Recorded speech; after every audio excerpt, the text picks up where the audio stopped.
Hi friends, welcome back to my channel. So in today's video I thought that I would review some makeup that I recently purchased and received. So if you're interested in that, definitely go ahead and check out the video. Don't forget to like or dislike this video in the end so you know if you like or dislike it. Okay, bye.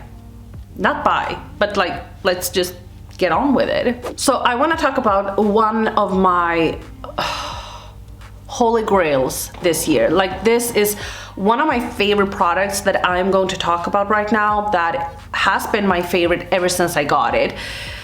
And it is a video, no, it is a product that I got when I did a video with Feel Unique. I can link that one right up here, but that is the Charlotte Tilbury Light Wonder Foundation. I don't know what to tell you. This is, by the way, I have it in the shade 3 Fair. I always list it in my description box, and all of the products will be linked down below in case you wanted to buy anything. Like, I have dog hair all over. I don't know what's happening to me. Anyway, I always link to everything down below, and I always list which shade I use. So if you ever are curious, if you have sort of the same skin tone as me, skin color I mean, you could just check out my description box. But this one anyway, it's like a mix of the Hollywood Flawless filter and a foundation. It's like half and half, and I can't get enough of it. It has a light coverage. I am wearing it today and I never want to wear anything else. I haven't been able to put it down. I am trying to pan a few foundations, so a few, but you know, one. But I never want to use anything else. The one thing is that if you are unaware, I never set my foundation. I only set under my eyes, and right here I've started to get wrinkles, and then also on my forehead, and it does settle into your wrinkles. So that might not be ideal if you have a little bit more mature skin, but also like that has to happen with everything. Right? I don't know. These are my first wrinkles, so I can't say anything. Next up, I want to talk about a mascara that was recommended to me by one of you guys, and that is the Essence Double Trouble Waterproof Mascara. Now, I never want to be disrespectful to you guys, but what the fuck? What is this?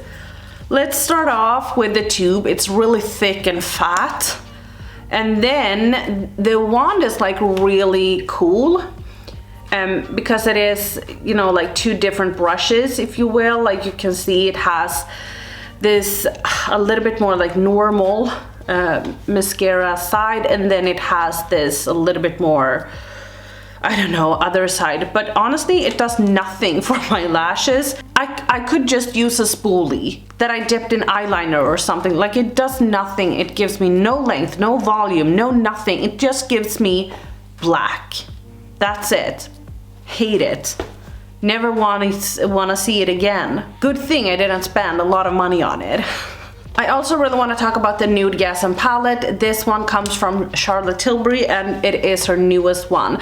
I have never purchased a face palette from her before. I really wanted her past one, like the former one that she had, but I never got my hands on it, and now it's sold out. I can't get it. So I kind of settled for the second best, which is this one.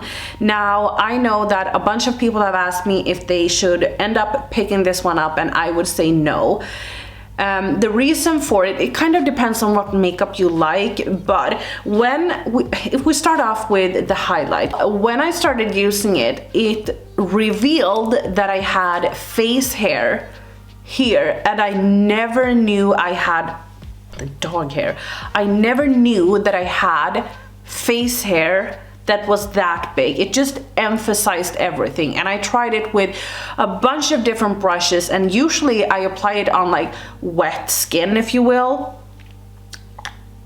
it works. Like, I am probably gonna use this so much, I am gonna hit pan on it, but I will say that it has gotten better as I've used it more and more. So if you can see, it's definitely not well used, but what you can see is that I've gone a little bit downhill with it. I have gotten off the first layer, if you will, and maybe that was what made it happen. Like, I don't know. Now, if we talk about the Gasm shade, which is the peachy one, I don't use it, so I can't talk about it. It's like a blush.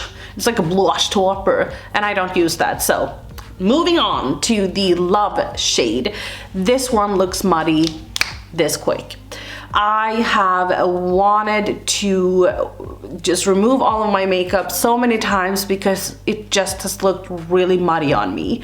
And it was this shade that I thought that I would love. I thought that I would hate this one, but this shade I have actually been using kind of a lot, and especially recently, and I love the way it looks on my skin. It's not warm, but it's not like a contour shade for me either. I apply it as a bronzer, and I apply it also over like a cream bronzer, so that might make it look a little bit less cool toned, but that one I really enjoy. So my favorite shade out of this one is this one. Knowing what I know now, I wouldn't have bought it again, but I have spent a lot of money on this Charlotte Tilbury and Michael Jackson palette, and I will continue to use it. Let's talk about Huda's brand Glowish.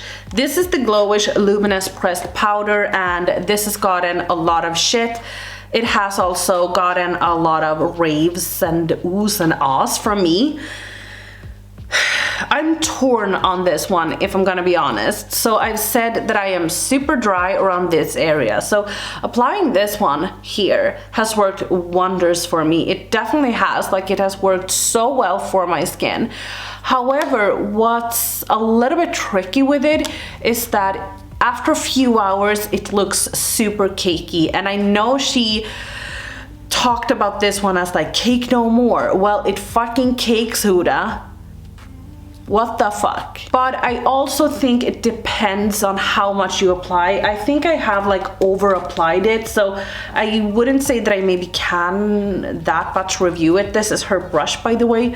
So if I think I just did, you know, just like this and just applied a little thin layer, then maybe it could work better. But it has a little bit of like luminosity to it, and I would never use this as a powder foundation because it's way too glowy for that. If that's all you have been looking for, then go right ahead. The most money I've ever spent on a makeup item in my entire life, let's just bring her right up to the stage.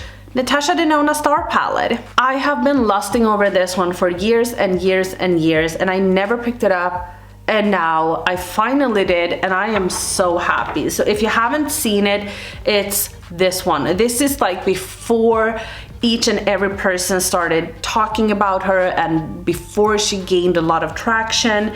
Now, what I love about this is that it is divided into two sections. The mattes, they are super dry, they are super matte and like super, I don't know how to describe it, but you know, sometimes I say that an eyeshadow looks like a veil on the lid. Not these ones. They look super dry, and I mean that in the best way possible. They're so pretty on the eyes. The sparkles are stunning. It has different textures.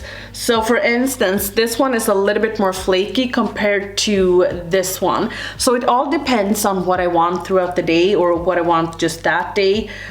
This one and this one and this one, they are a little bit more foiled versus this one that is way more shimmery and like sparkly. I don't regret this at all. I think that this palette will be a palette that I end up using and hitting pan on, and I am happy that I bought it before it went away because I really think that it is going away.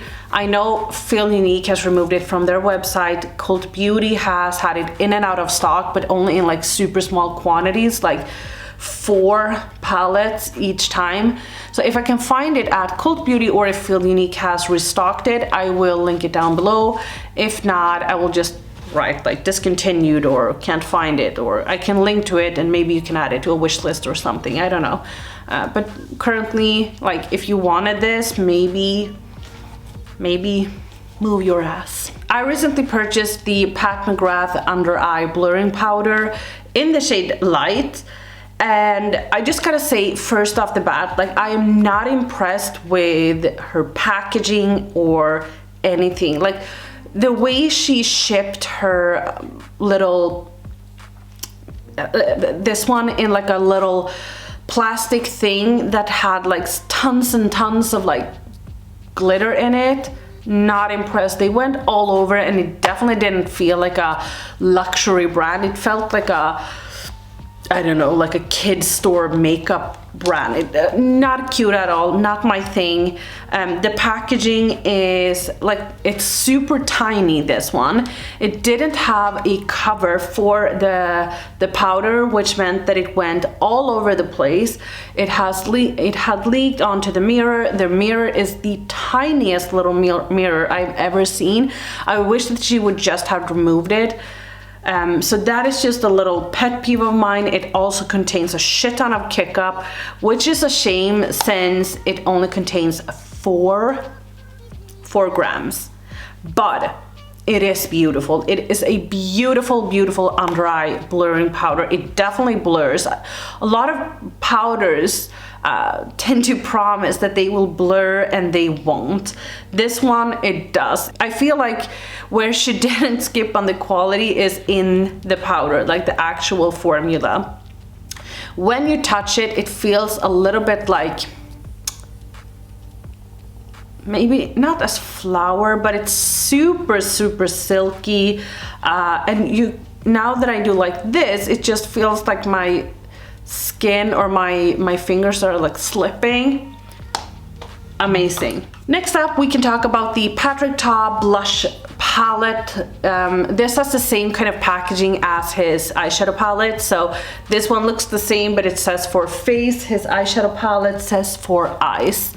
So when you open it up, I have gotten a shit ton of dust in mine because that's just the way I roll. But this is what it looks like. You get the creams. No, on top you have the creams, and then on the bottom you have the powders. Now, Patrick Ta uses his blushes in the way where he applies the powder first and then the creams on top. I am way too, I don't know, I need to change my mindset in order to be comfortable with that because I feel like it's so hard, but I am intrigued and I have tried it a few times, and what I like about it is that it kind of brings the glossiness back that you lose when you go over it with a powder. It's kind of what I love in makeup in general, like glossy makeup, not like glossy lids, but you know, wet skin. It should look a little bit glossy and like it has life to it and moisture. The shades are really punchy. They are super punchy.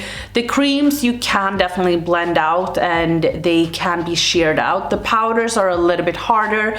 You and I, especially, I'm talking for myself, usually go into them and then brush a little bit off my hand, which I do with mostly everything, like powders, like bronzers and blushes, like every time, because I feel like it's way better to go in with a little bit of product and then build it up if you want more than vice versa.